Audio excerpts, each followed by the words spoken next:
दायो जुनथु जोंनि जेनेरेशन बियो माने बिदि गाज्रि लाइनथिं बारा थांनाङा आरो मा जागोन डिसि गोबां उसुबिदा जादों गोबां खस्थ' खालामना फरायहोदों आङो नाजानाय थायोब्ला जाफुंसार जायैनि जेबो बाथ्रा गैया गरिबनि नाख्रेबनायखौ सौसिनानै नीट आनजादाव उथ्रिसार जानो हानानै डक्टर जानो थांगासिनो उज्जवल राभाया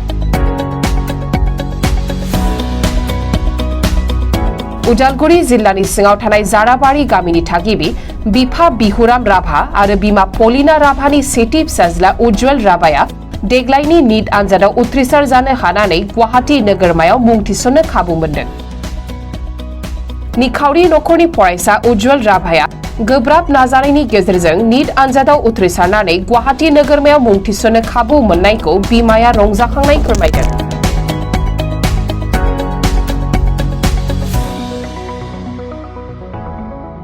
आंनि मुङा उज्जवल राभा आंनि आफानि मुङा बिहुराम राभा आरो आइनि मुङा पलिना राभा आंनि स्कुल लाइफआव माने फार्स्टआवनो आङो डायमन्ड इंलिश स्कुलाव फरायदोंमोन क्लास 5 सिम बिनि उनाव क्लास 6 आव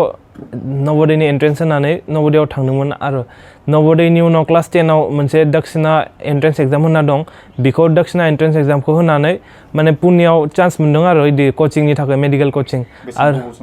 2 इयार्सनिमोन माबाया कर्सआ किन्तु कर'नानि थाखाय मात्र 3 मान्थसल' थानो मोनदों आरो बेयाव बाखिखिनिया अनलाइनानो जादों बेयाव बे कर्सनि थाखायनो माने पास जानो हादों आरो बेयाव इदि कोचिं लानायखाय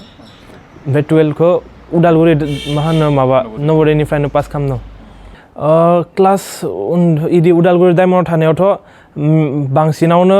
आइयानो लांदोंमोन आफाहा माने इदि डेलि इदि हाबा मावहैनो थाङोमोन इदि स्कुल फी एडमिशन फीफोरनि थाखाय बिनिखायनो आइयानो इदि माने लांलाय लाबोनायाव आइया खामोमोन आरो बांसिन दिनै नों जेखौ साबाखौ बावनो नागिरदों जाय नोंखौ जायखौ फरायबाय बे फरायनायाव बांसिन मदद होनाया सोरखौ माने थुलुंगा आं बांसिन मददथ' आइखौनो मा होन थुलुंगा होनायखौथ' आइखौनो माने इदि माबाखौ नामायदों ग्रेटिटिउडखौ खारन आइयानो माने इदि एकदम एनकारेज खालामदोंमोन बा आंखौ उत्साह होदोंमोन जे फरायथाबनांगौ खारन जों दुखियाबाबो बिदि नङा जे जों जेबो खालामनो हाया जोङो जुदि नाजाथाबो होमबा जों माने जिखुनु इदि गोदोर इदि माबा पस्टफोरखौबो जोङो मोननो हागोन होनना बेनिफ्राय नैबेयाव नंगौ नामा बिदि जेबो माने साननाङा आरो रावबो जे इंलिश मिडियामाव फरायनायाल' हायो होनना जुदि एसामिस मिडियामावबो फरायो खारन कर्सआ मोननै माने माबानियाबो सेमानो मोननै इदि स्कुलनियाबो सेमानो किन्तु एसामिस मिडियामफोरनिया मा सानो जे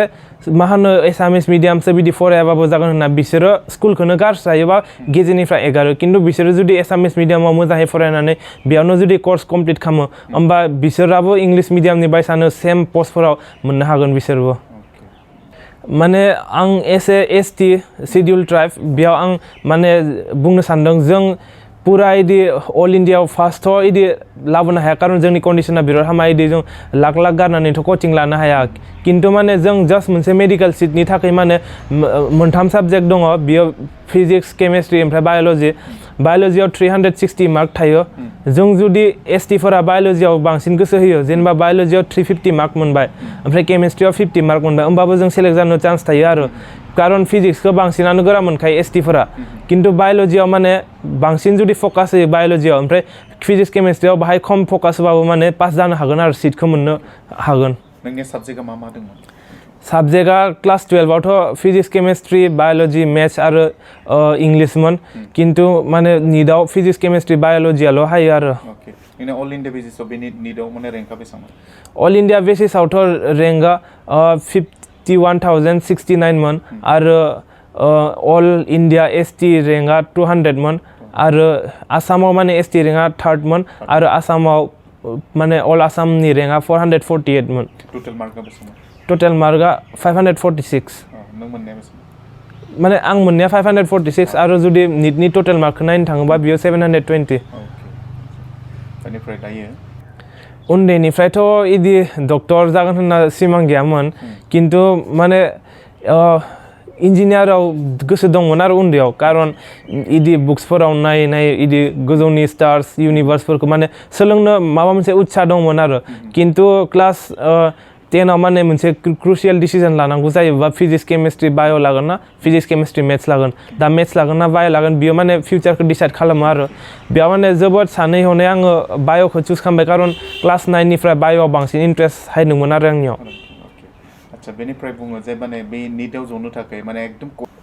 बिदि जेबो खुरां गैया खारन जों जुदि क्लास 11 12 खौ जुदि गोसोआव माने मोजाङै हायो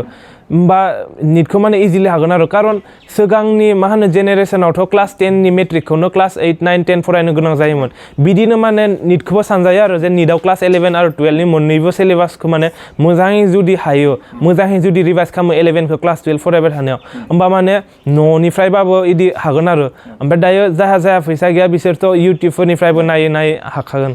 बांसिन आंनिया माने सबसे ग्रेटेस्ट हेल्पआ मबाइलानोमोन खारन मास मोनथामल' आङो इदि अफलाइन टिचारजों इन्टारेक्ट खालामनो मोनदोंमोन खिन्थु बाखि टाइमाव आं मबाइलनिफ्रायनो नायै बिदि बेलेग डिपिपि सल्भ खालामना भिडिअ नायनानै मबाइलनिफ्रायनो खालामदोंमोन आरो निटखौ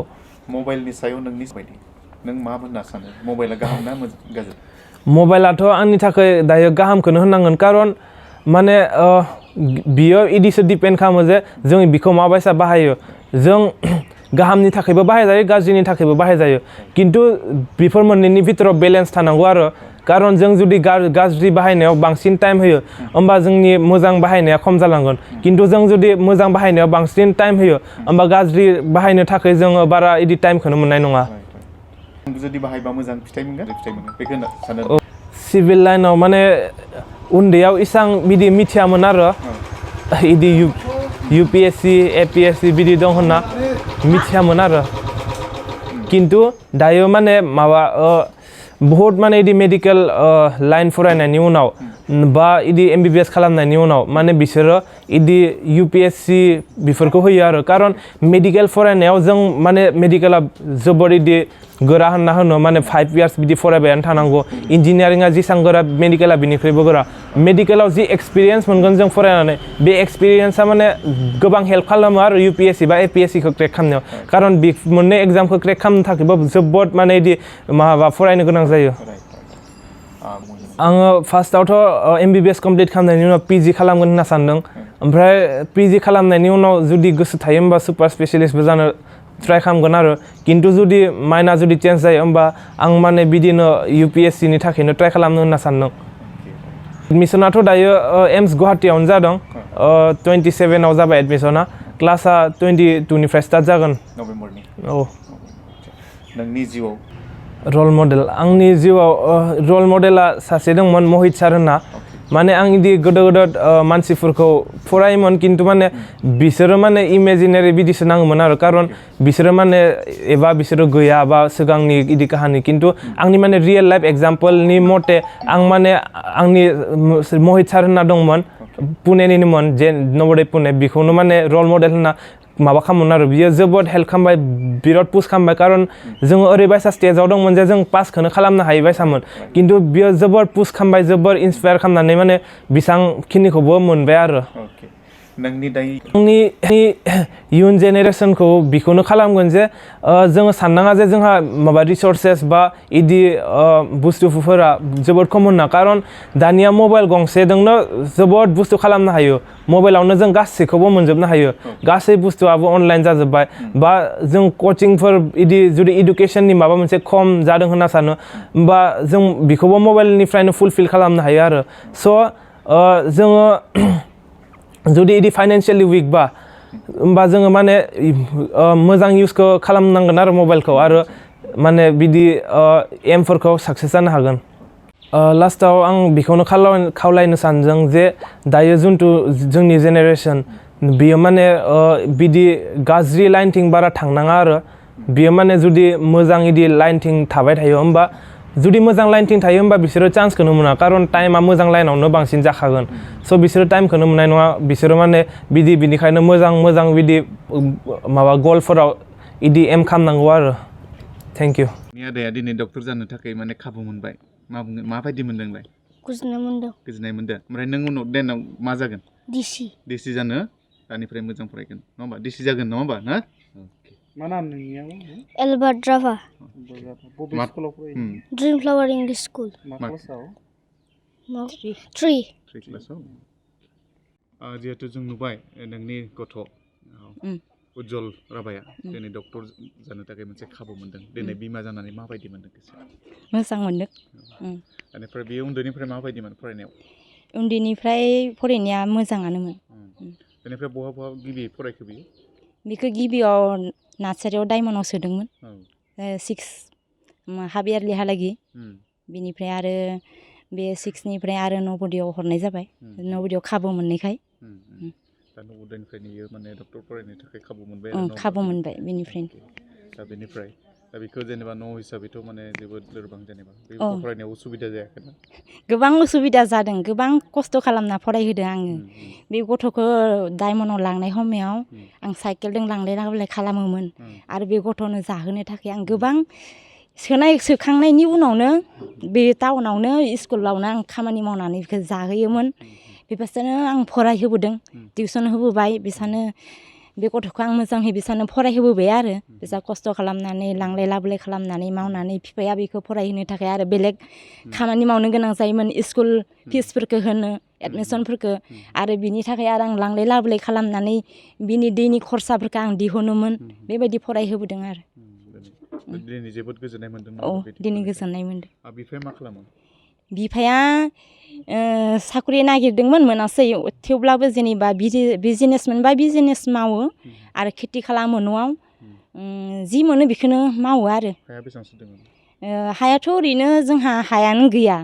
माथ्र' बाङाय जेनेबा जों बिलाइ सोलिनो आन्था बिलाइ गायना दोनदों सापात बेजोंनो आरो जानायखौ जों गुबुननिफ्राय लानानै गायनानै जायो बायनानैलाय जाया बन्दक हारि लानानै जायो जों बिदि